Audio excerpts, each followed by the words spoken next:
자, 우리 지난 시간 이어서 할게요. 우리 이제 2장 들어와서 정전기장인데 지금 현재는 쿨롱의 실험 법칙에 대해서 이제 핵심 내용을 설명했어요. 쿨롱의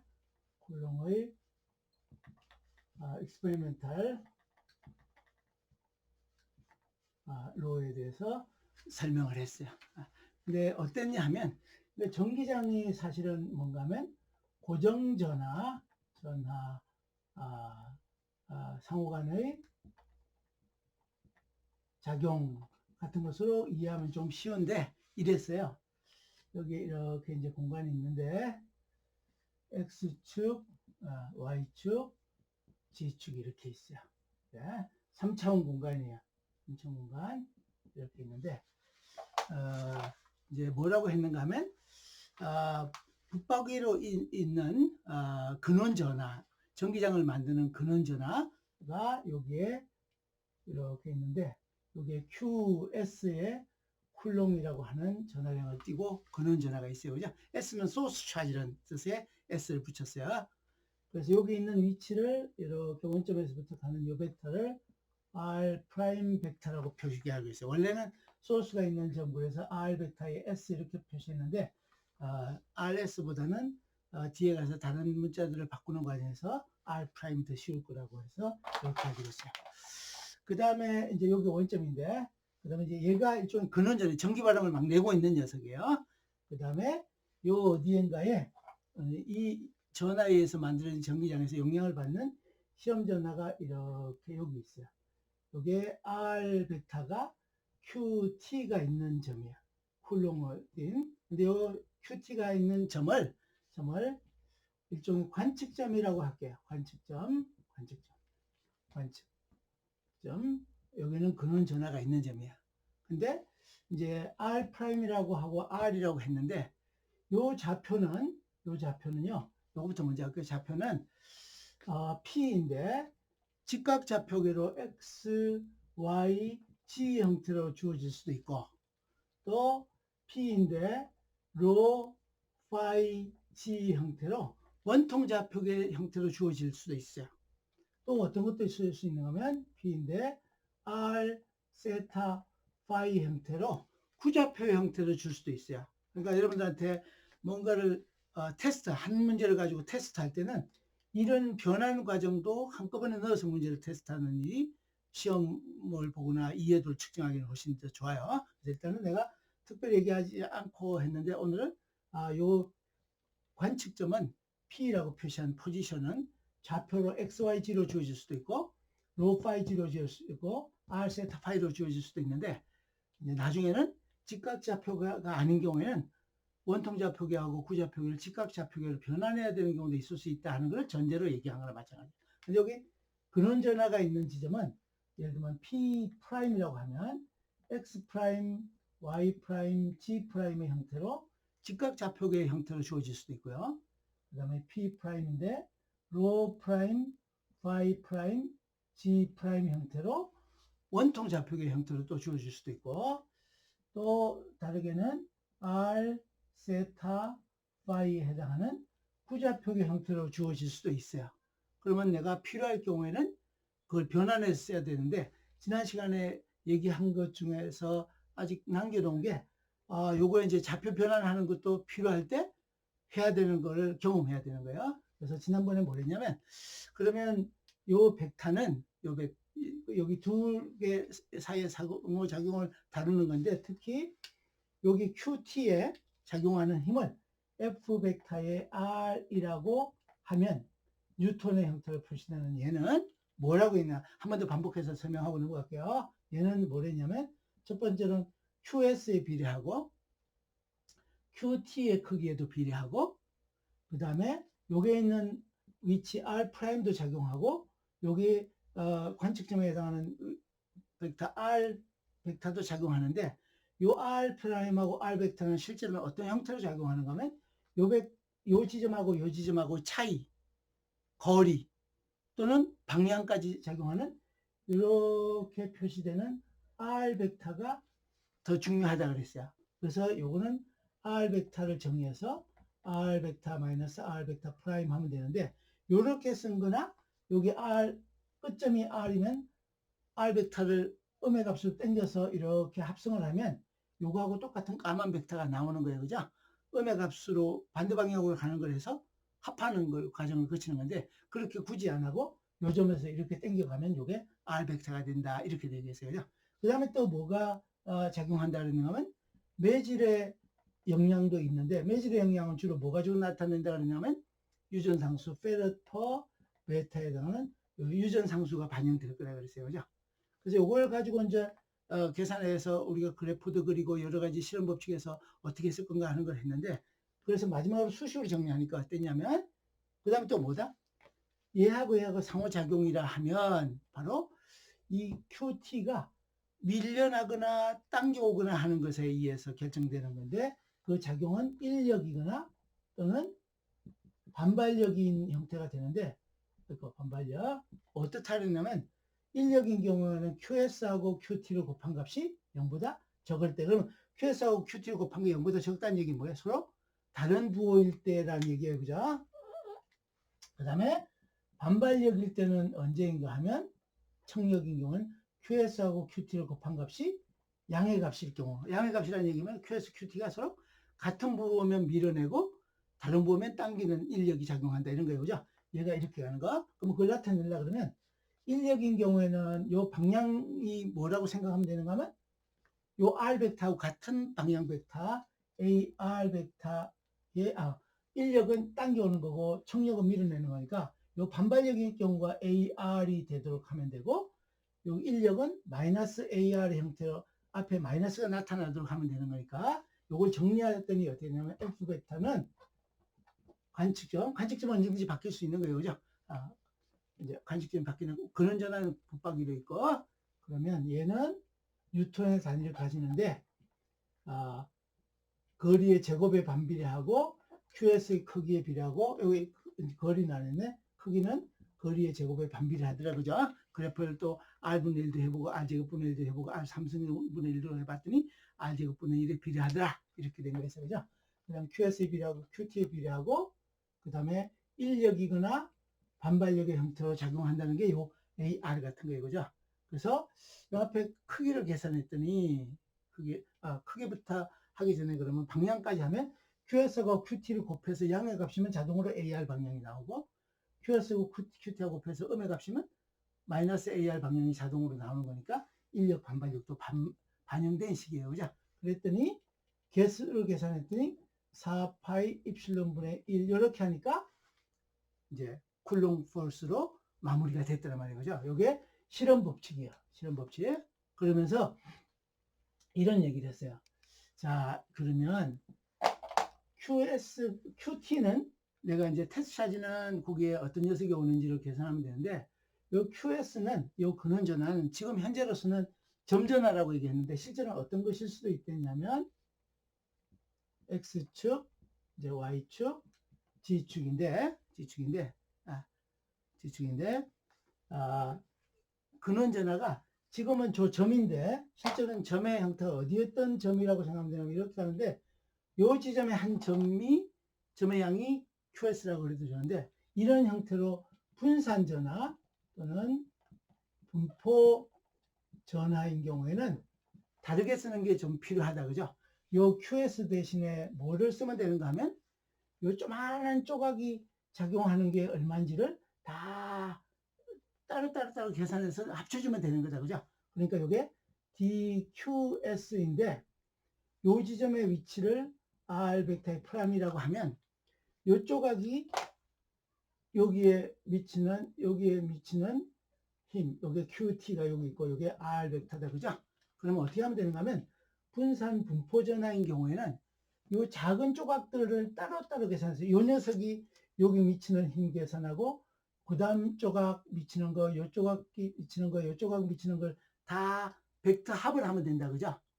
그래서 그 전에 뭐냐면 분산전 하기 전에 어떤 얘기를 했는가 하면 다수 점전하로 이루어진 경우에는 F 벡터를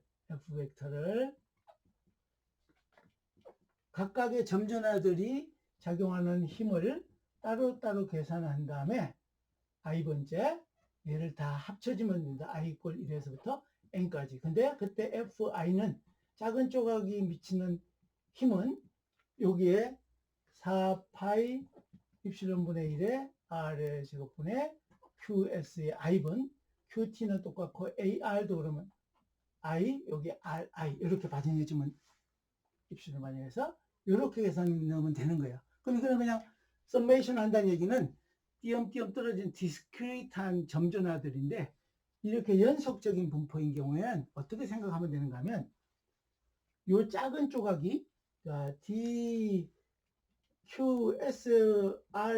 있는 DQS가 작용하는 QT에 작용하는 힘을 DF 벡터 R 벡터 프라임이라고 하면 그때 값은 뭐가 되는가 하면 요 값은 똑같은 형태로 4파이 입실론 분의 1에다가 R의 제곱분의 QS인데 QS 대신에 뭐만 바꿔주면 되는가 하면 여기 DF라고 바꿔준 것 같이 DQS의 R'에 있는 요것만 반영해주면 되는 거예요. 그 다음에 QT는 똑같이 QT AR 벡터 이렇게 반영해주면 되는 거예요. 그죠? 그러면 작은 조각이 여기에 분산 전하 조각 DQS가 QT에 작용하는 힘이 이렇게 표시된 거예요. DF. 그러면 전체 분산 전하 전체가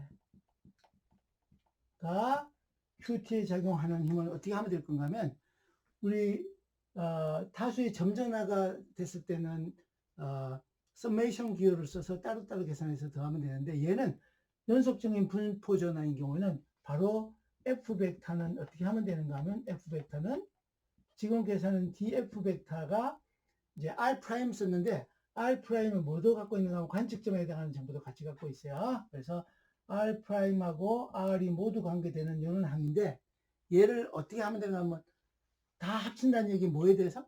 근원전화 조각 전체에 대해서 합치는 거니까 이 적분을 할 때 R 프라임 전체에 대해서 적분하면 되는 거예요. 여기. 그럼 다시 얘기하면 얘는 풀었으면 4파이 입실론 분의 1에 R 제곱분의 DQS의 QT의 AR 벡터의 인티그럴을 하는데 R 벡터 프라임 전체에 대해서 적분하면 돼요. 그러면 어때요, 여러분들? R 프라임 여기 요 함수 자체는 R 프라임도 있고 R도 있는데 적분은 뭐에 대해서 하는 거야? R 프라임에 대해서 적분을 다 하고 나면 마지막에 남는 건 R 프라임에 대한 의존도는 저절로 없어지겠죠, 그죠? 요 식이 분산 전하 조각에 의해서 작용하는 힘을 합산하는 과정인 거예요. 과정. 자, 그렇더라도 여러분들 보세요. 이제 아까 여기 다수 점전한 경우 지금 이제 D를 위해서 한 번만 검토하고 넘어갈게요. 여기 보면요. 여기 개별 근원 전하에서 작용하는 힘도 QT에 비례하지만 전체도 늘 QT는 상수같이 붙어 있는 거니까 이 전체 다수 점전하에서 작용하는 힘도 반드시 QT 관측점에 있는 전하량에는 반드시 늘 비례하는 거예요. 비례. 그럼 여기다 그림을 그리면 이래요. 여기다 쓰면 이제 F의 I 벡터 프라임 깨끗하게 씁시다. R 벡터 프라임. 이건 뭐야? 다수 전하가 있을 때 개별 근원 전하가 시험 전하에 작용하는 힘을 얘기하는 거예요. 그러면 얘는 QT를 여기다 X축을 그리면 반드시 얘는 비례해요. 이 얘기를 지금 한 거예요. 이건. 그럼 또 마찬가지로 어떤 걸 그리냐면 F의 R 벡터는 뭔가 하면 썸메이션 하기를 각각의 개별 전하가 작용하는 힘을 다 합쳐진 거예요. 그죠? 합친 거. 그럼 얘도 어떻다? QT에 반드시 비례한다. 왜 이 얘기를 지금부터 살살 하기 시작하냐 하면 이걸 알고 있으면 우리가 전기장을 힘 가지고 안 하고 전개 강도로 하는 이유가 이런 관계가 있기 때문이구나 하는 걸 알 수가 있어요. 또 마찬가지로 요거는 점전하에 해당하는 것을 그림으로 그래프로 형성했는데 분산 전하에 해당하는 걸 여기다 그래프를 똑같이 그리면요. d f 벡터에 r 벡터 프라임 r 벡터 한 것도 qt에 반드시 어떤가 한번 해보세요. 요 값은 여기 있는 qt에 반드시 이렇게 비례해요. qt에 그죠? qt 비례. 이거는 오늘 쓸 건 뒷부분에 가서 쓸 건데 그래도 요 일을 잘 따라와야 돼요. 어떨까? qt에 늘 비례하네? 그럼 무겁게 지난번에 이렇게 얘기했어요.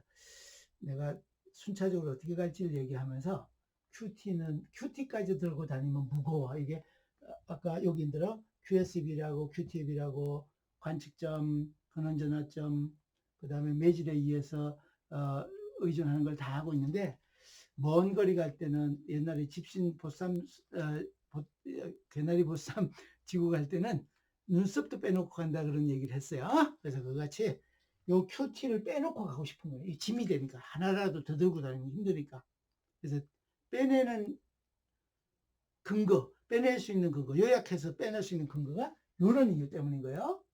그러니까 이것도 마찬가지고 또 분산 전하 전체가 작용하는 F 벡터도 역시 QT에 비례하기 때문에 마지막엔 뭐 하면 되는가 하면 F 벡터를 여기는 F 벡터를 QT로 나누면 이 결과는 QT는 아무 상관없는 물리량이 되는 거예요. 비례하는 걸 날렸으니까 여기도 마찬가지 F 벡터 여기 F 벡터를 QT로 나누면 얘도 마찬가지고 이렇게 나누면 QT는 상관없는 물리량이 되니까 얘를 E 벡터로 이렇게 정의하려고 미리 조금 준비를 한 거예요.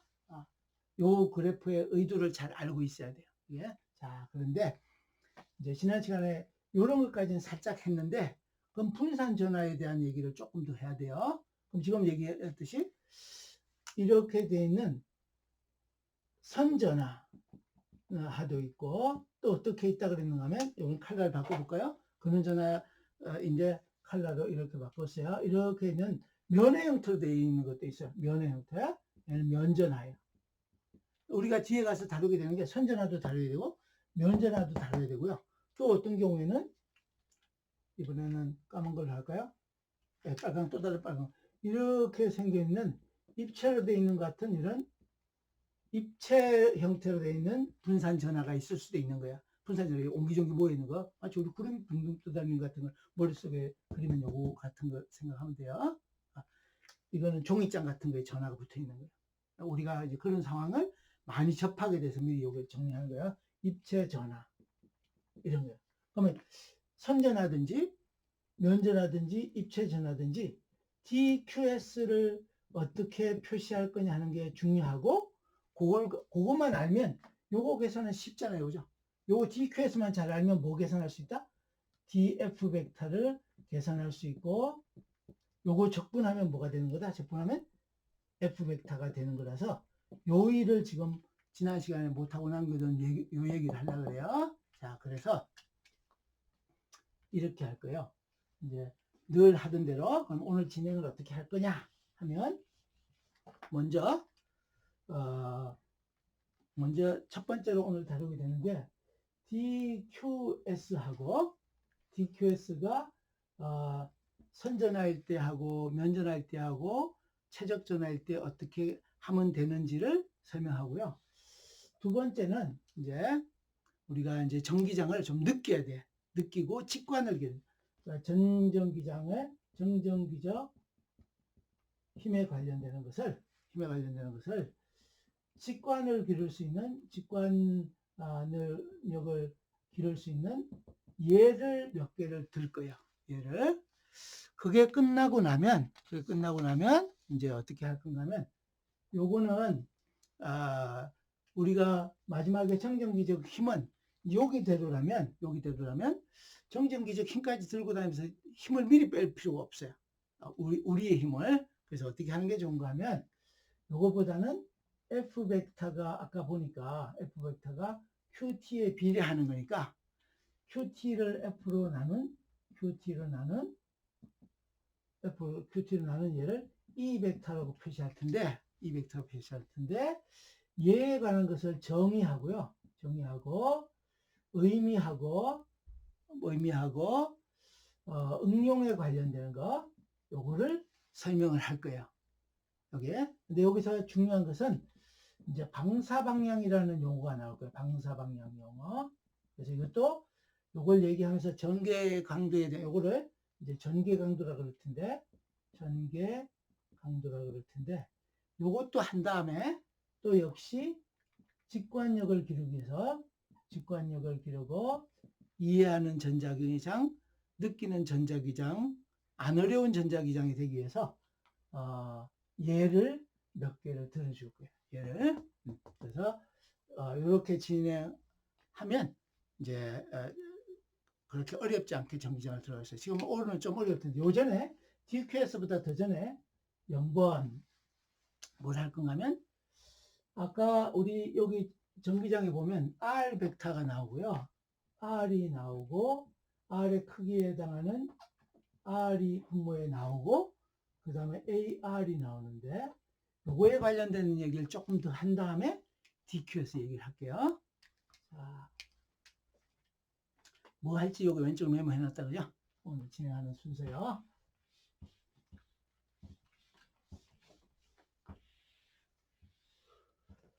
이제 지금 이것도 여러분들 그림을 전자기장은 그림 많이 그려야 돼요. 그림이나 그래프를 많이 그려야 여러분들께 돼. 근데 또 염려가 되는 것은 내가 너무 자세히 모든 걸 얘기해 주기 때문에 여러분들이 소화하는 과정을 안 거치는 학생이 있을 수도 있어. 근데 여러분들한테 내가 기대하는 것은 이런 가이드를 해주면 혼자서 이런저런 그래프를 변형해서 이해하면 전자기학 이해도가 굉장히 높아지고 어렵지 않은 전자기학이 돼요. 나도 막 이렇게 자세하게 배워서 강의하는 게 아니고 학생들을 가르치는 고민을 이리저리 많이 하고 자꾸 어려워하는 걸 느끼니까 좀이라도 직관을 기르든지 느낄 수 있게 하느라고 강의가 자세해지고 이렇게 되는 거예요. 여러분들이 너무 자세한 거가 여러분들 스포시키는 거나 이런 것도 될까 봐 염려되는데 그래도 그렇게 해주는 게 나을 것 같아서 하니까 여러분들 수하는 과정 각자 또 하세요. 자, 그럼 뭘 하냐면 이랬어요. 정전기적 힘을 다루는 X축, Y축, G축을 얘기하면서 여기가 있는 근원전화가 있는 요점을 R 벡터의 프라임이라고 그랬어요. 그죠? 그래서 요점이 이제 QS가 있는 점이에요. QS 또는 DQS라고 그래도 아무 관계 없어요. 작은 조각, 분산 전화 중에 하나 조각을 점으로 되어 있는 거에 합으로 생각하면 되니까. 선전화도 점들의 합, 면전화도 점들의 합, 그 다음에 입체전화도 점들의 합 이렇게 생각하면 돼요. 그건 좀 이따 더 다루기로 했으니까 그 전에 요거 점전화 가지고 얘기하는 거 좀 할게요.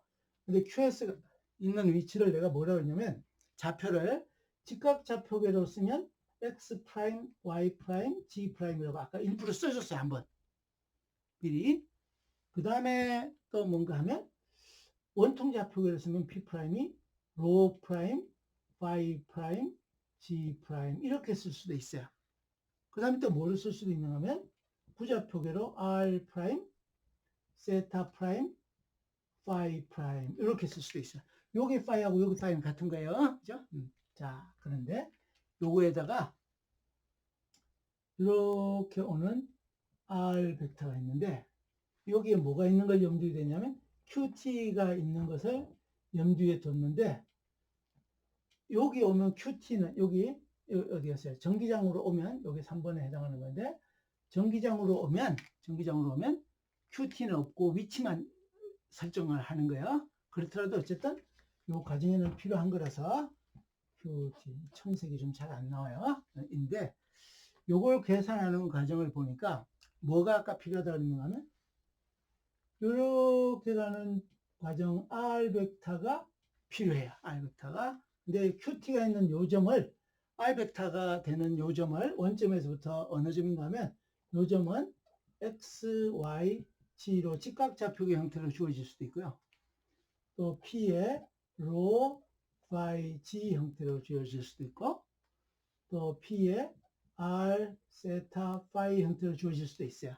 근데 근원전화가 있는 점을 프라임 붙였다, 그죠? 대시 붙였어요.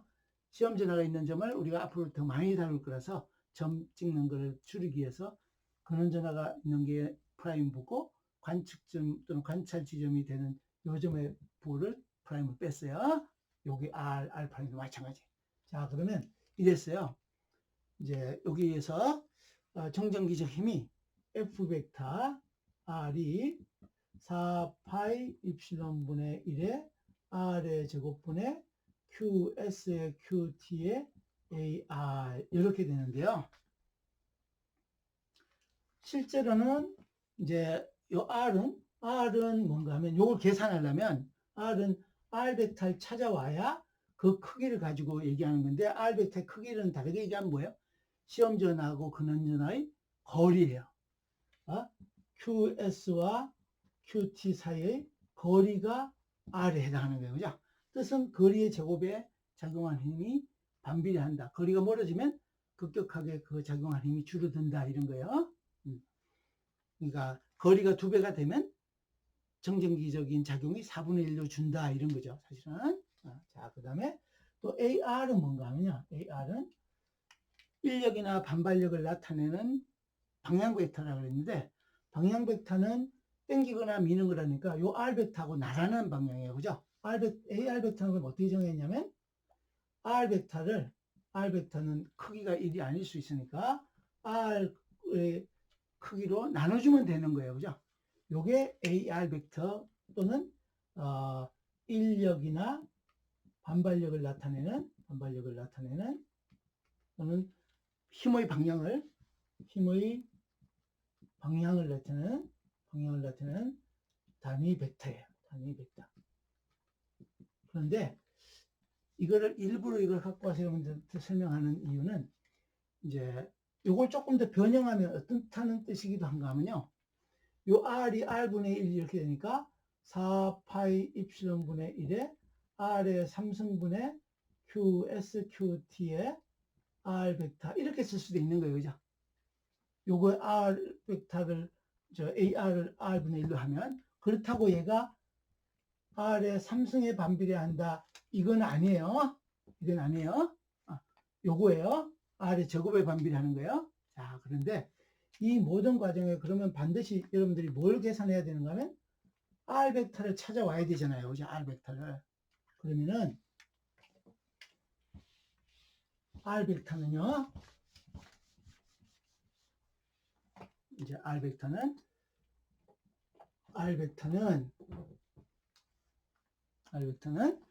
지금 얘기한 대로 근원 전화가 있는 데서 관측점까지를 향하는 요 벡터인 거예요. 그죠? 그것만 알면 뭐 AR도 계산할 수 있으니까 이거는 R 벡터에서 R 벡터 프라임을 빼야 되는 거예요.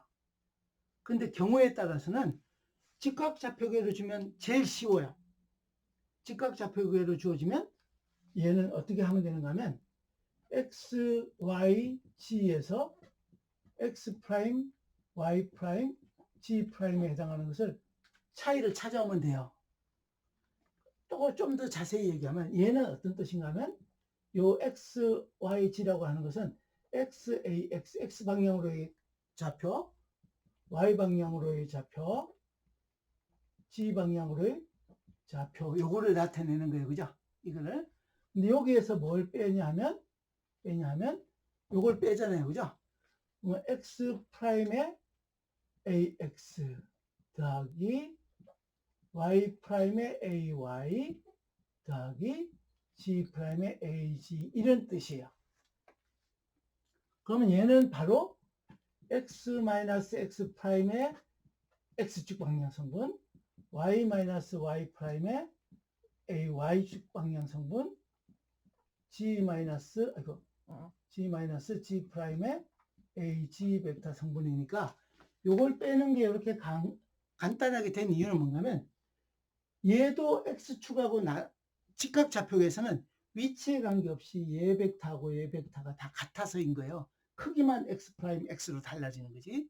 그래서 나란한 방향이라서 얘끼리 빼고 얘끼리 빼는 게 가능해서 직각좌표계로 나오면 제일 쉽고 실수를 안 한다 그랬어요. 원통좌표계로 나오면 바꿔야 되는 거예요. 근데 I 이렇게 볼게요. 그러면 R 요거는 직각이다, 그죠? 직각 좌표예요. 여러분들이 따라오는지 내가 너무 걱정을 많이 해서 모를까봐 걱정하는지 모르겠는데 그래도 따라와 보세요. R 벡터는 R 벡터 마이너스 R 벡터 프라임인데 뭐라고 그랬냐면 얘는 지점이 어느 지점인가 하면 로 파이 G인 지점에서 로 프라임 파이 프라임 G 프라임인 지점을 빼는 거예요.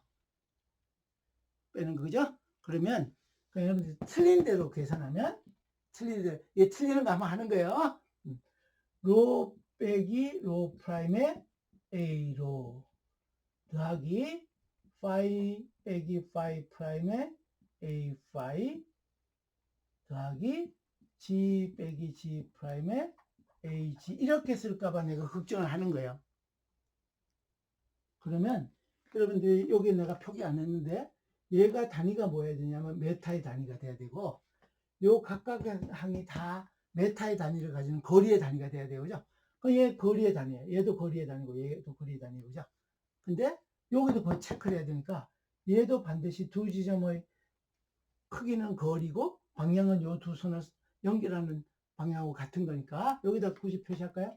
이렇게 가는 방향이 AR이기도 하고 여기다 이렇게 표시해도 AR 방향이기도 해요. 그죠? 요거하고 나가는 방향의 단위 벡터예요. 단위 벡터라는 게 추상적인 거예요. 크기가 1인 벡터라고 하지만 단위가 없는 거예요. 사실 얘는 무단위인 거예요. 자, 그러면 얘를 보면 요거는 여러분들 로는 뭐예요? 지축으로부터 수직거리니까 메타의 단위 맞아요. 그죠? 그죠? 얘는 뭐예요? 얘는 파이는 레디안이잖아요. 그죠? 얘는 메타의 단위. 그러니까 이렇게 계산하면 절대 안 된다는 얘기를 하는 중인 거예요. 이렇게 계산하면 안 된다는 얘기요. 그래서 어떻게 해야 된다? 얘를 변환해야 되는 거예요. 그러면 변환식을 내가 지난번에 노트 정리를 따로 해서 여러분 한 장씩 다 나눠줬잖아요. 그죠? 그거하고 똑같은 거를 여러분 노트를 참고해서 하면 이런 거예요. 이제 만약에 원통 좌표계로 주어졌는데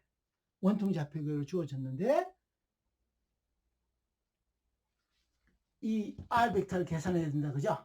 그러면 원통 좌표계에서 다르게 얘기하면 얘는 어떻게 주어질 건가 하면 로 파이 G라고 했지만 요거의 R 벡터는 실제로는 어떤가 하면 로의 A로 이것도 여러분들한테 설명을 했는데 기억을 하고 있을지 모르겠다.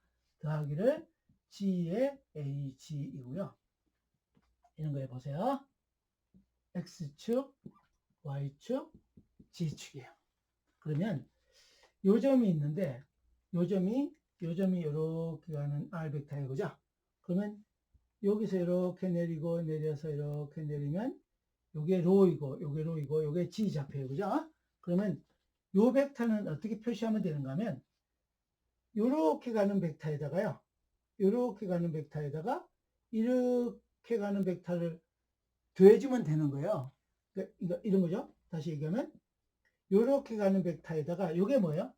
로의 A로 벡터이고요. 요렇게 가는 벡터가 GAG 벡터예요. 그러니까 요건 이렇게 구해도 되는데 그러면 다르게 얘기하면 이쪽에 있는 R 벡터 프라임은요. R 벡터의 프라임은 로 프라임의 A 로인데 R 벡터의 프라임의 위치에서 AR인 거예요. 또 더하기를 G 프라임의 AG인 거예요. 그럼 얘는 뭔가 하면 이렇게 내려서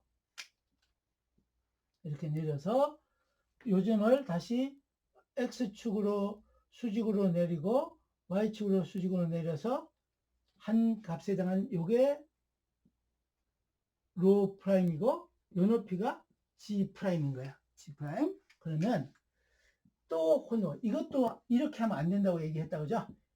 이것 때문에 이렇게 하면 계산하면 안 된다. 그죠? 이것도 여러분들이 요 벡터하고 요 벡터는 사실은 요 G는 같은 벡터예요. AG는 같은 벡터예요. 그죠? 근데 여기는 A로는 요거는 관측점에서 A로고 얘는 근원전화가 있는 점에서 A로인데 다르게 얘기하면요. 얘가 이렇게 가는 방향 벡터가 여기서 이렇게 가는 벡터 A로 벡터이고요. 얘는 어떤 벡터인가 하면 얘는 이렇게 가는 벡터 곧 이렇게 가는 벡터가 A로의 R 벡터의 프라임에 해당하는 거예요. 그러니까 얘하고 얘하고는 그냥 뺄셈을 하면 안 된단 말이에요. 다르게 얘기하면 R 벡터 이꼴 R 벡터 마이너스 R 벡터. 오늘은 여러분 실수하면 안 되는 걸 미리 한번 잡아줬어요. 그럼 실수하면 안 되니까 다음에는 이렇게 가지 말고 변환해야 된다 쓰는 거예요. R 벡터는 예를 들면 이제 이거 아니라 그랬는데 또 여전히 실수할 수 있을 것 같으면 한번 해주는 거예요. 로 빼기 로 프라임의 A 로 더하기 G 빼기 A G 빼기 G 프라임의 AG 이것도 안 된단 말이에요. 얘도 틀렸단 말이에요. 얘도 왜냐 하면 요 A로하고 요 A로는 위치마다 다르다 그랬잖아요. A로 A5는 다르다 그랬어요. 그죠? 그럼 한 번 더 체크. 그러면 원통좌표계에서는 이것도 할까? 직각좌표계에서는 AX의 위치에 따라서 AX 값은 어디나 똑같은 AX 값을 가지고 AY는 어디에서나 다 AY로 똑같은 Y축이 나가는 방향 성분이고 AG는 어떤 지점이나 AG로 나가는 방향 성분이어서 직각좌표계에서는 쭉쭉쭉 빼면 되는 거였어요. 그런데 원통좌표계는 이것도 지울까요? 여기 잠깐만 공간이 할게요. 원통좌표계는 베이스 벡터가 A로가 있고 A5가 있고 AG가 있는데 A로 A5, AG는 위치에 따라서 AG가 역시 같은 거예요. Z축 방향 같아요. 그죠? 근데 A로는 위치마다 다 다른 거예요. 그죠? 그럼 뭐라 했냐면 지난번에 얘기하기로 A로가 X축 방향, X축 상에서는 A로가 가는 거면 AX 방향이고 Y축 상에서는 AY 방향이고 그죠? G축 상에는 그거 없는 거야. 마이너스 X축 상에서는 A로가 마이너스 AX 방향, 마이너스 AY, 그죠? Y가 음의 값인 지점에서의 A로는 마이너스 AY 방향이었어요. 그래서 A로가 위치마다 다 다른 거기 때문에 얘를 그냥 A로라고 쓰면 실수할 수가 있어서 이렇게 쓰지 말자고 내가 계속 얘기하고 있는 거예요. 다른 교재들은 그 구별을 안 해놨어요. 사실은 내가 자꾸 강조하고 있고 배우는 입장에서 실수하거나 이러는 거를 피하기 위해서 계속 적어놨는데 그러니까 책이 좀 막 빼곡하게 보이지. R을 다 집어넣고 R 프라임 다 집어넣었으니까 얘도 마찬가지로 위치에 따라서 다 다른 거예요. X축상에서는 A5가 뭐다? AY 방향이고 여기 Y축상에서는 A5가 마이너스 AX 방향이고 이거는 여러분들 이거 그림 그려보라 그랬으니까 그거 찾아오면 돼요. 그래서 얘도 마찬가지로 A5가 아닌 이유 때문에 요거하고 로에서 로 프라임 에서 A로라고 붙이는 건 말이 안 된단 말이에요. 이렇게 가면 안 된다는 얘기야. 그래서 어떻게 가야 되냐면 이제 변환식을 해줬으니까 이제 이건 맞는 걸 여기다 쓸게요. 그러면 R 벡터 프라임 R 빼기 R 프라임은 이제 이렇게 되는 거죠. 이래서요. 로 파이 G로 되어 있는 것을 X, Y, G 형태로 바꿀 때는 이렇게 내리면 요게 파이란 말이에요. 요게. 그러면 요 로 파이 G의 X 좌표는 로 코사인 파이가 X의 값이고요. 이렇게 당기면 요게 파이고 요게 로고죠. 로 코사인 파이가 요 X축 값이 되고 로의 사인 파이 하면은 Y축 값이 되는 거라서 로 사인 파이 그 다음에 G 이렇게 돼서 이렇게 되는 거예요. 이제 한 번 더 지울게요. 이제 맞는 거죠. 이것도 틀린 거라서 내가 지워요. 그러면 이게 어떻게 되냐면 R 벡터는 로 A 로 벡터에 더하기 G, AG이기도 하지만 얘는 어떻게 써야 되냐면 내가 R-R 프라임 뺄 걸 생각해서 로 코사인 파이 AX 더하기 로 사인 파이 AY 더하기 여기는 이렇게 내려온 거예요. G, AG 이렇게 쓸 수 있어요. 그럼 같은 방식으로 여러분들 연습 삼아 한번 생각해 보면 R 벡터의 프라임은 어떻게 될 거예요? 요것들을 모두 다 프라임 붙여주면 되죠. 그죠? 그럼 어떤 하면 로 프라임에 A 로에 R 벡터의 프라임. 여기 A 로에는 안 붙이는 이유는 R 프라임, R만 R 프라임 붙였다. 그죠? 여기 G 프라임에 AG 베이스 벡터에 해당하는 거니까. 그럼 얘는 어떻게 바꿔주면 된다? 요거를 지금 이제 바꿔야죠. 요거를 프라임 붙인 거를 프라임 붙인 거를 바꿔야 되는 거니까 얘는 로 프라임 코사인 파이 프라임 AX 더하기 로 프라임 사인 파이 프라임 AY 더하기 G 프라임 AG 이렇게 써야지 되고, 너무 복잡하잖아요. 너무 자세히 해주고 있을 수 있는데 뭐 나중에 실수하거나 말거나 그냥 막 달려가면 되는데 그게 지금 안 되네, 성격상. 그래서 최종적으로는 어떻게 해야지 실수 안 하냐면 원통좌표에서 R 벡터 이퀄 R 벡터 마이너스 R 벡터 프라임은 이렇게 직각좌표계로 변환을 한 다음에 계산한 거를 써야지 나란한 방향끼리 빼는 거예요. 그럼 이렇게 되는 거죠. 얘는 로 코사인 파이 빼기 로 프라임 코사인 파이 프라임 AX 더하기, 그죠? 안 보여도 보인다고 생각하고 보세요. 아, 칠판은 보이는데 내 얼굴이 안 보여. 내 얼굴 보고 싶어 하는 사람 있을 거 아니에요? 자, 다시 로 프라임 사인 파이 프라임 빼기, 아이고, 여기 다시 로 사인 파이 빼기 로 프라임 사인 파이 프라임의 AY가 되고, Z는 같은 방향이 이미 서로 설정되어 있으니까 G 마이너스 G 프라임의 AG 이걸 이용해야 되는 거예요. 혹시 미심쩍으면 요 거리가, 여러분들 여기 거리가 R이 또는 요 거리가 얼마인지를 요 가지고 계산해 봐도 돼요. 그러면 요 식을 계산하면 요 위에 거하고 같아야 되는 거예요. 위에 거하고. 자, 내가 걱정 안 해도 될 일을 걱정했는지 모르지만 좀 더 할게요. 그럼 이제 원통 좌표가 있어요. 그럼 어떻게 주어질 수도 있다 그랬다? 구좌표로 주어질 수도 있다 그랬잖아요. 그죠? 여러분들 지금 내가 요거 계산한 거 씩 하듯이 했는데 따라올 수 있었으면 좋겠어요. 그러니까 지금 이건 뭐 바꾸는 거다? 원통 좌표계를 직각 좌표계로 변환하는 과정에 대한 거를 복습 겸 한 거예요. 이제 요거는 맞는 거예요. 요거는 원통 좌표계에서 원통 좌표계를 사용하는 지표로 주어졌으면 이렇게 계산해 와야 되는 거예요. 그럼 요거 가지고 여기 들어있는 R 제곱 계산하는 거에 써야 되는 거고, AR 계산하는 게 써야 되는 거예요. 안 그러면 실수하기 백발백중이에요. 자, 그럼 그 다음 단계 여기 할게요. 이번에는 실수할 거 생각하지 말고 바로 할게요. 그러면 이거는 지금 원통 좌표계, 이건 직각 좌표계였고, 이거는 원통 좌표계였고, 지금 다루려고 하는 것은 구좌표계에서 요 R 벡터, 요거 형태로 주어졌을 때, 만약 이럴 수도 있죠. 여기는 원통 좌표계로 주고, 예를 들면 이렇게 학생들을 테스트할 겸 하면 이쪽은 직각 좌표계 주고, 그 반대로일 수도 있고, 얘는 원통 좌표계 주고 얘는 구좌표계 줄 수도 있는 거예요. 테스트 하려고 그러면. 그러면 어떻게 변환해야 된다? 직각 좌표계로 변환했다는 게 제일 실수 안 하고 안 틀리는 거다. 그죠? 자, 그러면 구좌표계 할게요.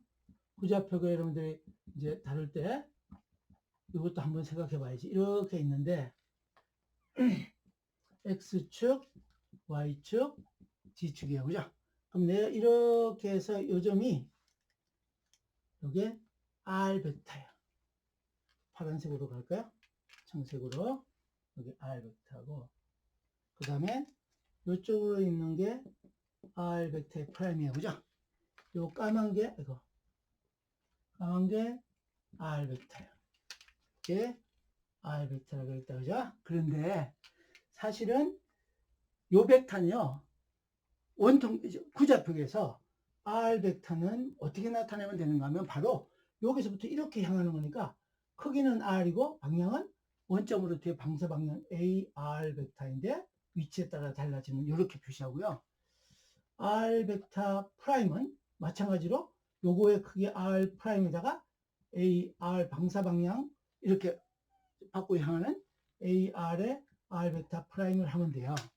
할 수 없이 그래도 실수할 거 해야 되겠네. 그러면 R 베타 마이너스 R 베타 프라임에 해당하는 R을 계산하면 요거 빼서 R에서 R 베타 프라임을 빼서 AR 이렇게 쓰면 안 된단 말이에요. 왜요? 요 베타하고 요 베타는요, 그냥 빼기가 안 되는 거예요. 같은 자리가 아니면. 왜냐면 얘는 어디로 가고 있어? 이렇게 가는 게 AR 베타이고, AR의 R 베타이고요. 여기는 어떻게 가고 있어요? 이렇게 할까? 요게 AR 베타고, 여기는 요거하고 나란히 이렇게 가는 게 AR 베타의 R 베타의 프라임 이렇게 되는 거니까 요 베타하고 요 베타를 그냥 빼지 못하는 거예요. 또는 얘는 이렇게 가는 거고 얘고 이렇게 가는 거라서 그냥 빼면 안 되는 거예요. 이렇게 계산하면 안 된다는 얘기예요. 그럼 어떻게 한다?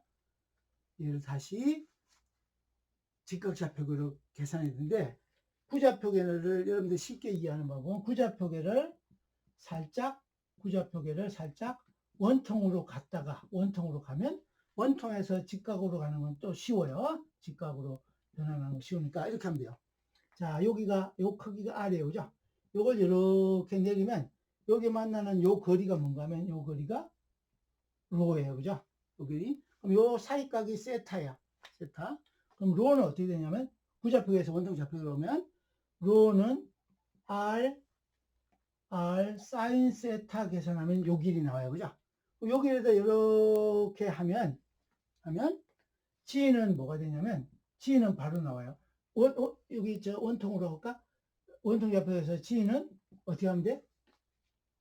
요게 세타니까 이렇게 돌리면은 여기가 직각이니까 R 코사인 세타가 G 좌표예요. 그죠? 그럼 뭘로 바뀌었어요? 구좌표계가 원통 좌표계로 바뀌었다. 그죠? 그 다음에 다시 이제 원통 좌표계를 직각 좌표계로 바꿔야 돼요. 그죠? 원통 좌표계 직각 좌표계 바꾸면 여기 했으니까 어떻게 하면 되는가 하면 자, X는 아까 뭐였냐면 X는 로 코사인 파이라고 그랬잖아요. 그죠? 파이. 그럼 뭐예요? 요 로가 지금 R 사인 세타니까 R 사인 세타 코사인 파이. 이건 약간 산수 같은 건데 이거 내려서 하는 거야. 요 R 만든 다음에 이렇게 당겨면 요게 X축의 회전각 파이가 되는 거니까 요게 로 코사인 파이인데 로가 뭐다? R 사인 세타니까 이렇게 바뀌었어요. 그죠? Y좌표는 Y 이꼴 이렇게 당겨오는 과정이니까 R 사인 세타 해당하는 로에 해당하는 거를 어떻게 한다? 한 번 더 쓸까요? 로에 사인 파이에 해당하는 거니까 얘는 R 사인 세타의 사인 파이 이렇게 하면 돼요. 기계적으로 외지 말고 그림을 자꾸 그리세요. 여러분들. 나도 외워서 하는 거 아니에요. 즉흥적으로 그림을 그려서 내 걸로 만들어서 지금 여러분들 전하고 있는 거예요. 그 다음에 G는 뭐예요?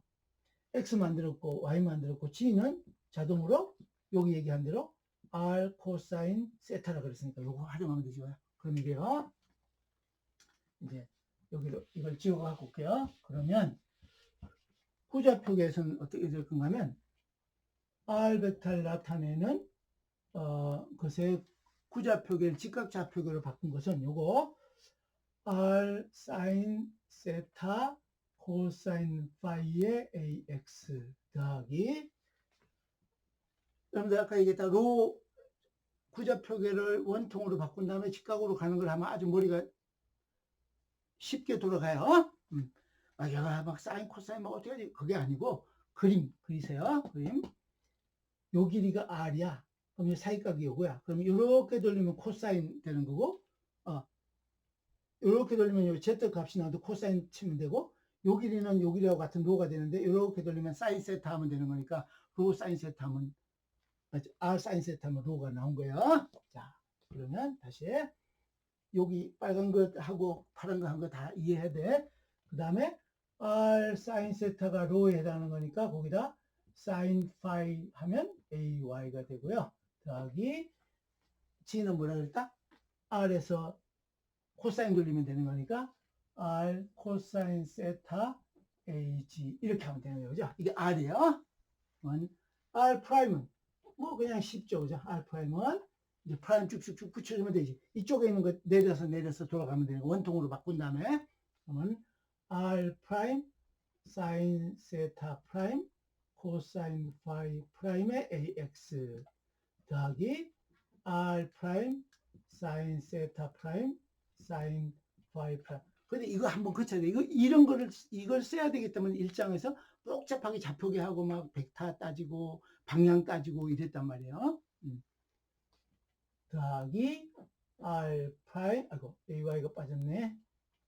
AY 더하기 R 프라임 코사인 세타 프라임 AG 이렇게 된 거예요. 그죠? 그럼 이제 다 됐지. 쉽죠? R 벡터 원통자 구차폭에서 R 벡터는 R 벡터 빼기 R 벡터 프라임. 내가 너무 자세해졌어요. 나중에 실제로 우리 적용할 땐 이렇게 복잡한 일은 문제로 받으면 그건 고문이야. 나는 여러분들 고문은 안 할 거예요. 직관으로 이해할 수 있는 능력을 길러주는 거든지 실수 안 하는 방법을 체크해 주는 거든지 거예요.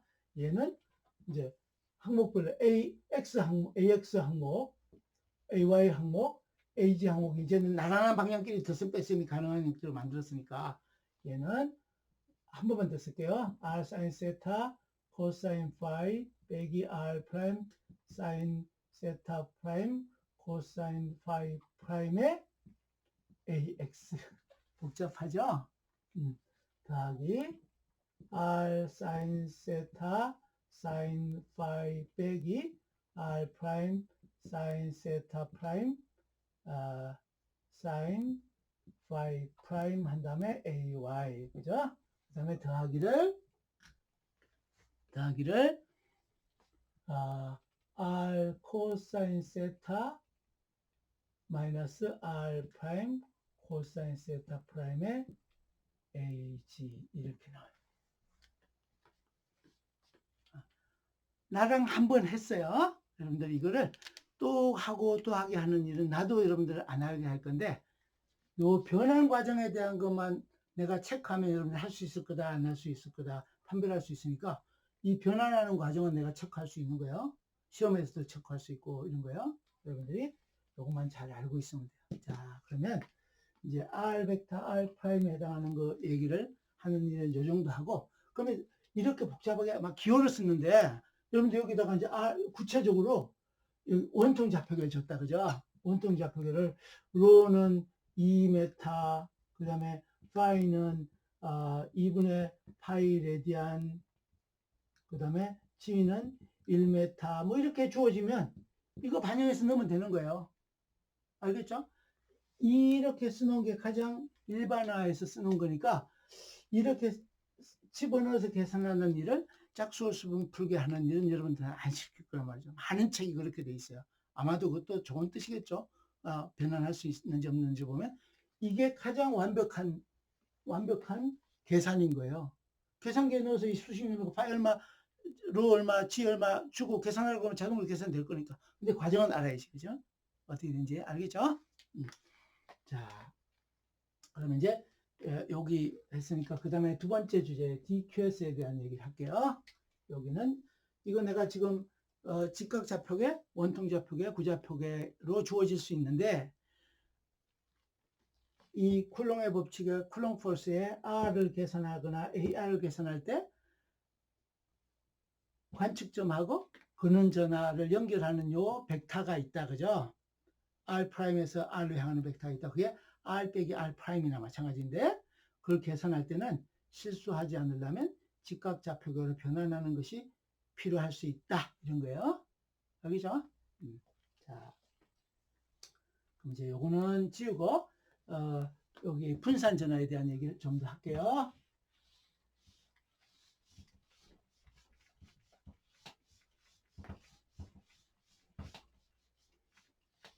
여러분들 강의 진짜 친절 동명시로 강의하고 있는데 어렵다 그러면 배신이야. 알아들을 수 있을 만큼 되게 자세히 친절하게 세세하게 강의해 준 거야. 요번 학기는 전에 했던 강의하고 또 다르게 훨씬 자세히 해줬어요. 휙 가던 거를 다 해줬어 지금. 자, 그러면 이제 요건 해놨으니까 두 번째는 분산 또는 분포 전하의 작은 근원 전하 조각. 이걸 표기는 뭐라고 했냐면 DQ 표기를 앞에서 빨간 걸 근원전을 빨간 걸로 주로 표시하고 있으니까 빨간 걸로 쓸게요. 얘는 DQS인데 위치에 따라서 달라지는 거라서 R 프라임을 위치에 따라서 농도가 다를 수도 있잖아요, 그죠? 전화량이. 이거는 쿨롱의 단위를 가지는 거야. 근데 이걸 왜 필요하냐면 아까 얘기한 대로 DF 벡터 이제 분산 전화의 경우에는 전체 작용하는 힘이 시험전화 관측점에 있는 시험전화에 작용하는 힘이 작은 조각에 의해서 작용하는 힘의 전체 합인데 내가 R 벡터의 프라임을 여기 적분에다 붙이는 이유는 뭐에 대해서 적분한다는 얘기야? 근원전화 전체에 대해서 R 프라임이 지금 여기 R 프라임 여기 있다. R 프라임 근원전화 전체에서 적분한다는 걸 담고 있어요. 그죠? 근데 이 속에 있는 DF가 어떻게 생기냐면 여기 있는 DF 벡터 R 벡터 프라임은 그죠? 이것도 다니는 거다. 정전기적인 힘이니까 뉴턴인데 X축, Y축, G축이에요. 그죠? G축인데 어떤 형태든지 여기 있는 게 이제 약간 점전화라고 한 것 대신에 분산 전화의 일부에 해당하는 점전화 DQS의 R 벡터 프라임에 해당하는 거예요. 이게 R 벡터 프라임이에요.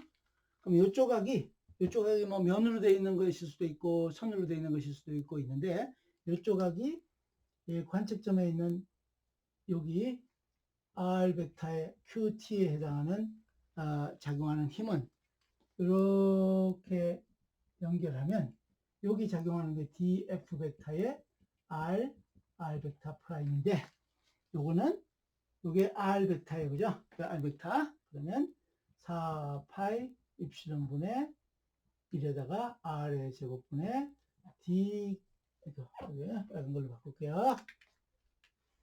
DQS R 벡터 프라임에다가 QT의 AR 이렇게 계산해 오면 돼요. 그럼 이제 내가 지금 요걸 계산해 오기만 하면 여기다 넣어서 적분하면 요게 되는 거니까 DQS만 잘 어떻게 계산할지 정리하면 되는 거예요. 이게 DQS는 아까 얘기했는데 DQS R 벡터의 프라임 근원전화가 있는 지점 이거 요 한 점만 찍었는데 사실은 이렇게 돼 있는 선전화의 일부일 수도 있고요. 면전화의 일부일 수도 있고 입체전화의 일부일 수도 있다 그랬다 그죠? 그럼 이제 DQS는 쿨롱의 단위를 가지는 건데 작은 조각의 근원 전하량이에요. 그러면 DQS는 이제 작은 조각의 근원 전하량인데 이제 선전화인 거예요. 이제 1번 첫 번째 선전하라고 얘기해요. 선전하 영어는 라인 차지는 일반적으로 어떻게 나타내는가 하면 선전하를 나타낼 때는 로 L이라고 표기하고 R 벡터 프라임 선전하가 있는 위치까지 하면 로 L인데 L은 라인 차지라는 뜻이야. 그럼 얘는 어떤가 하면 일반적으로 쿨롱 퍼 메타에 해당하는 단위로 나타내요. 그러면 여기다 뭐 곱하면 쿨롱이 나올 건가 하면 길이만 곱하면 되는 거예요. 그죠? 요걸 뭐라 하면 선전하 밀도라고 하는 거야. 선전하 밀도. 우리가 이제 전기장을 배우면서 첫 번째 실제 구체적인 예를 드는 게 선전하예요. 이제 어떤 예를 들 건가 하면 선전하인데 우리가 이후에 실제로 문제풀이나 이해하는 과정에 할 때는 지축상의 무한 선전하 이런 형태를 가지고 다룰 거예요. 지축상의 무한 선전하 이걸 다루는 일을 첫 번째 예로 다루게 될 거예요. 점전하는 했으니까 이제 요거 할 때 필요한 건데 그러면 선전하 요 경우에 DQS는 어떻게 하면 되는가 하면, 어떻게 하면, 여기 있는 요 L에다가 선전화 밀도 L에다가 뭐 곱하면 되는가 하면, 길이를 곱하면 되는데, 길이가 DL 프라임이에요. DL 프라임. 요것도 위치, 선전화가 있는 위치 R 프라임의 조각이라고 붙여서 가도 좋은데, 안 붙이는 경우도 있어요. 그러니까 요거는 뭔가 하면, 우리 앞에, 1장에서 좌표계하고 벡터 얘기하고 이러면서 성분 조각 얘기한 거 있었어요. 직각 좌표계에서는 어떻게 나타내고, 원통 좌표계에서는 어떻게 나타내고, 구좌표계에서는 어떻게 나타낸다 하는 얘기를 한 그거나 마찬가지예요. 그러니까 이 DL은 DL이라고 한 것은 뭐라고 생각하느냐? DL 벡터인데 이거의 크기라고 생각하면 돼요. 그럼 이것도 한 번만 예를 더 들까요?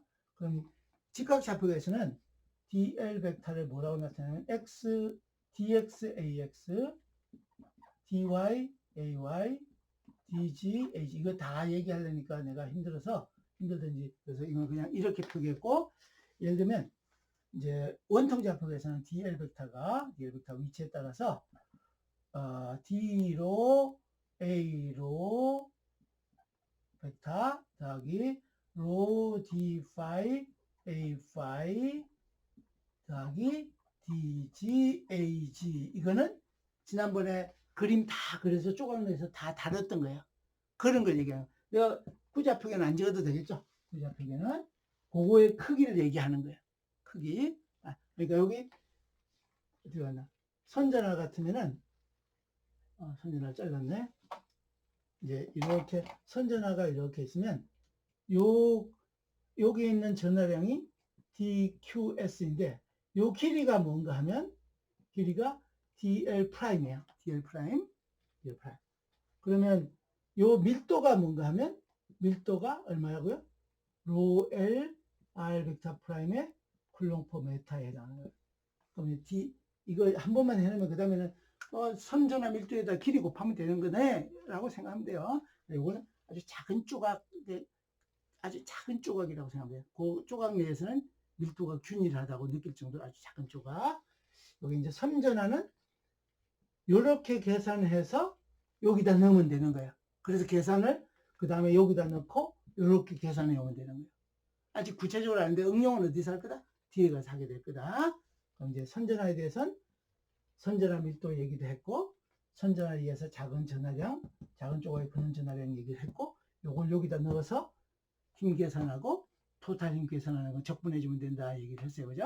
그럼 이제 요거 했고 그럼 면전화로 갈게요.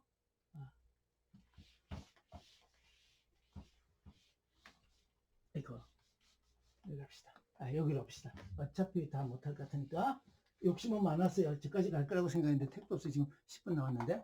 자, 그러면 면전화 2번 면전화 면전화 요거는 서피스 차지라 그래요. 요거는 서피스 차지 라고 얘기하고 그래서 면전화를 나타낼 때는 로 S라고 표시하고 어느 위치에서의 값인지까지 표현하는 걸 염두에 두면 위치에 대한 알파임 붙이는데 로 S라고 표시하는데 이 S는 면전화라는 얘기예요. 얘는 면을 나타내는 거니까 쿨롱포 메타의 단위 면적당의 전하 밀도 같이 나타내고 얘를 면전하 밀도라고 얘기해요. 면전하 밀도. 그럼 얘는 어떤 뜻인가 하면요. 이렇게 있어요. X축, Y축, Z축 이렇게 있는데 만약에 전화가 뭐 이렇게 면의 형태로 돼 있다 그죠? 그러면 요 작은 조각 여기 있어요. 여기서부터 여기까지가 R 벡터 프라임이야. R 벡터 프라임. 그러면 요 조각의 전화량이 DQS의 R 프라임에 있는 조각의 전화량이에요. 전화량. 그럼 여기 전화 밀도가 얼마라는 얘기냐면 전화 밀도가 로 S R 벡터 프라임이라는 뜻이니까 어떻게 하면 요 값이 나온가? 요게 쿨롱퍼 메타의 제곱이니까 면적만 곱하면 돼요. 그죠? 요거의 면적이 요 작은 조각의 면적이 뭐라고 하냐면 ds 프라임이라고 써요. ds 프라임.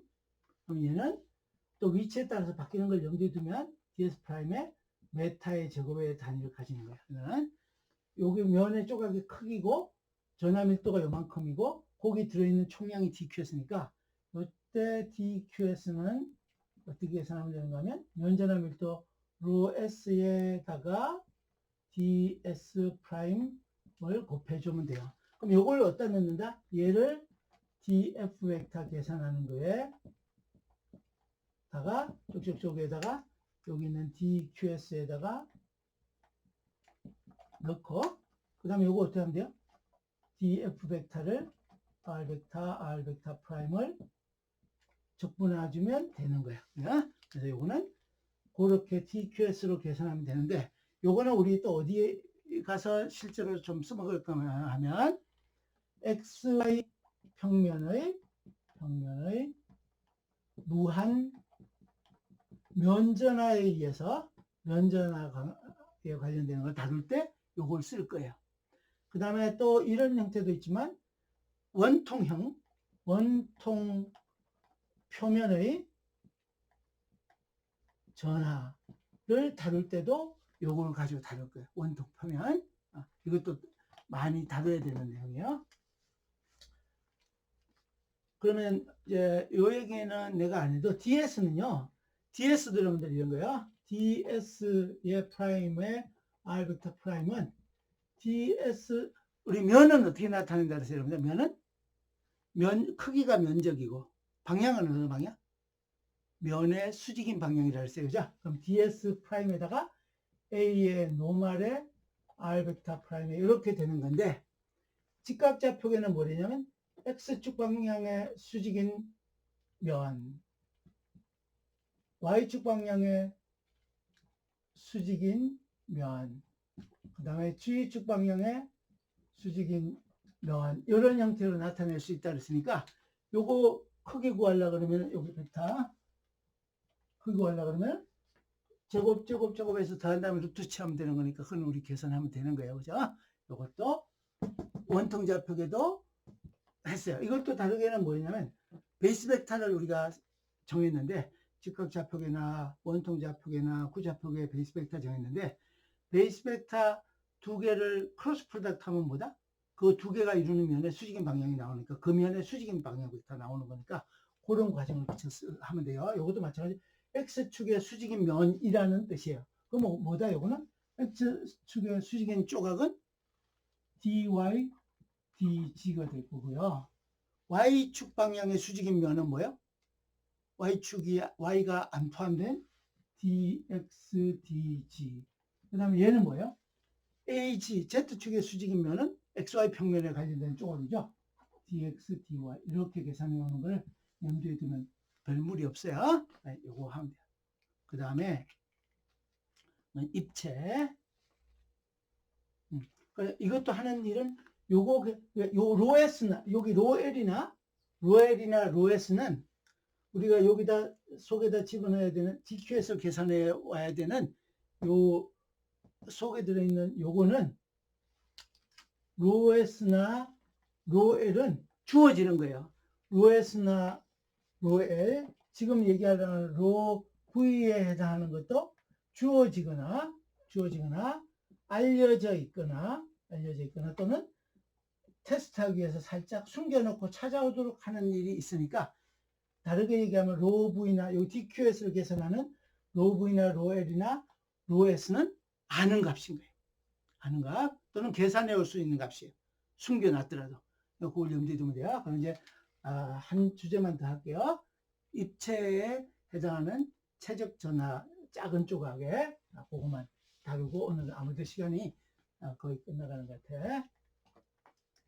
세 번째는 뭔가 하면 세 번째 조금 더 왼쪽으로 갈까? 세 번째는 입체 전하 또는 최적 전하 밀도라고 얘기하는 거야. 이건 영어를 볼륨 차지 덴시티라고 해요. 아까 저기 덴시티 안 붙였나? 이게 면전화 밀도 로 S. 얘는 기호를 로 볼륨이라고 했으면 V에 R 벡터 프라임 이렇게 돼요. 이거는 여기 지울게요. 여기 지울게요. 그럼 얘는 단위 최적당의 가로 세로 높이 1m, 가로 세로 높이 1m 되는 전화 잘 쓰는 일이 없는데 뻥튀기를 해서 그렇게 환산해 놓은 거예요. 작은 조각일 수 있죠. 단위 최적당의 전화 밀도에 어떻게 환산했다? 마치 가로 1m, 세로 1m, 높이 1m가 되는 같은 덩어리로 환산해 놓은 양을 우리가 비교 대상으로 쓰든지 활용 대상으로 쓰는 거예요. 로 V예요. 얘는 이제 최적 전화 밀도인데, 그럼 요거는 뭘 하면 되는가 하면 DQS 여기서 내가 필요한 얘를 계산하려고 그러면 여기 지금 해놓은 로 V의 R 벡터 프라임에다가 뭐 계산하면 되는가 하면 여기다 최적만 곱하면 되죠, 그죠? D V의 프라임 R 벡터 프라임 이렇게 계산하면 돼요. 요거는 입체 조각이에요. 자, 이것도 적을게요. 이제 거의 오늘 강의 거의 마칠 때 됐어요. 이렇게 있는데 있죠? 지축이 있는데요. 이제 아까 얘기 드리면 여기에 뭐 입체로 된 이렇게 돼 있는 게 있어요. 여기에 이렇게 조각이 이렇게 있어요. 여기에 최적은 얼마인가 하면 최적은 dv 메타의 생성에 해당하는 여기 있는 전하량인데 여기 있는 총 전하량이 얼마인가 하면 dqs의 r 벡터 프라임이에요. 여기서 이렇게 가는 벡터가 r 벡터 프라임이고, 그러면 요거에 요 값을 계산하려면 여기 밀도를 요 최대 곱하면 되니까 여기 있는 전하 밀도가 얼마인가 하면 전하 밀도가 로 v r 벡터 프라임 콜롱포 메타의 삼성 이렇다는 뜻이에요. 그럼 이 조각이 여기 관측점에 이렇게 미치는 영향을 여기 r 벡터이고 요 dqs가 어떻게 영향을 미치는지 qt 영향을 미치는지 계산해 오는 거는 요 식을 쓰면 되는 거니까 QS 대신에 DQS 대신에 요걸 집어넣어서 하면 돼요. 근데 이거는 언제 어떤 경우에 우리가 쓰게 될 건가 하면 뒤에 가서 구의 형태로 된 전하일 수도 있고 구가 꽉 채워 있어요. 또 어떤 것도 우리가 중간에 필요한가 하면 이제 가우스 법칙을 뒤에 가서 쓰게 될 때 원통형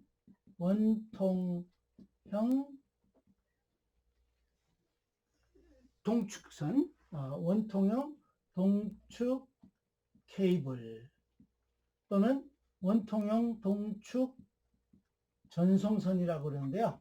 전송선. 그때도 이런 환산을 해서 해야 될 때가 있어요. 속이 채워져 있는 것 다룰 때. 요거는 실린더리컬 코엑시얼 케이블의 형태로 되어 있는 걸 뒤에 가서 계산할 때 이런 상황을 우리가 접하게 돼요. 그러면 이때도 나중에는 어떤가 하면 로 V를 바로 주지 않고요. 로 V의 R 프라임을 주지 않고 아까 얘기할 때 뭐다? 얘가 주어진 것 같은데 계산해 오도록 주어지는 것보다는 또는 알려져 있기보다는 숨겨져 있어서 내가 찾아오는 일을 해야 되는 경우도 있는 거예요. 그럼 이럴 수도 있죠. 이런 구가 있는데 반지름이 여기서부터 여기까지 반지름이 A인 구가 있는데 이 안에 총 전하량이 Q다. 균일하게 전하가 있다. Q 쿨롱이 있다. 그죠? 그러면 이때 로 V는 어떻게 계산하면 돼요, 여러분들? 로 V는 전하량을 뭘로 나눠주면 돼? 이 구의 최적구로 나눠주면 되잖아. 그죠? 그러면 Q를 뭘로 나눠주면 돼? Q를 구의 최적. 반지름이 A라고 그랬으니까. 그죠? 3분의 4 파이 A의 3승으로 나눠주면 얘가 로 V인데 위치에 따라서 밀도가 변하지 않는 그런 상태이죠. 이런 형태로 뒤에 가서 계산하거나 여기도 내가 원통형이라고 그랬잖아요. 무한면적 어디였나? 여기 원통형 동축전송수 이것도 이렇게 돼 있으면 여기에 전하가 채워져 있다. 예를 들면 그러면 이제 여기 채워져 있는 부피 계산해서 나눠줘야지. 그죠? 그런 형태로 일반적으로 전자기장을 하거나 다른 문제를 할 때 테스트 할 때는 직접 주지 않고 살짝 숨겨놔서 다른 능력까지도 체크하는 형태의 문제를 보게 될 거야. 그래서 오늘은 여기까지 했는데 이제 대체로 쿨롱의 법칙에 대한 것은 현상을 많이 했는데 다음 시간에 뭐 할까? 쿨롱의 법칙은 예를 들 거예요. 직관을 기르고 여러분들 이해도를 높이기 위해서 그러니까 다음 시간에는 쿨롱의 법칙의